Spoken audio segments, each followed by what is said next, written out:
வணக்கம் நண்பர்களே, நம்ம இன்றைக்கி உடம்புக்கு மிகவும் ஆரோக்கியமான மற்றும் சுவையான பீட்ரூட் மோர் எப்படி பண்ணுறதுன்னு பார்க்கலாம். அதுக்காக பீட்ரூட்டுகளை சிறு துண்டுகளாக நறுக்கி வச்சுருக்கோம். தோல் சீவிட்டு உப்பு எடுத்துக்கிட்டோம், தயிர் எடுத்துக்கிட்டோம்.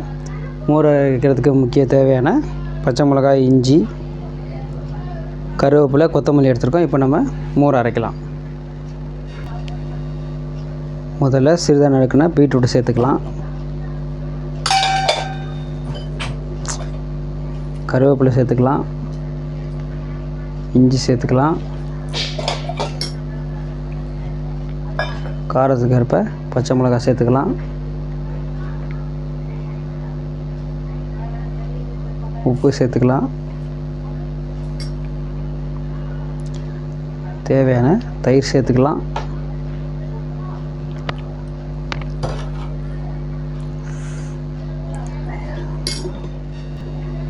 தேவையான தண்ணி சேர்த்துக்கலாம். இப்போது மோர் அரைக்கலாம். நம்ம இப்போது மிக்சியில் அடித்து வடிகட்டின பிறகு சுவையான பீட்ரூட் மோர் ரெடி ஆயிடுச்சு.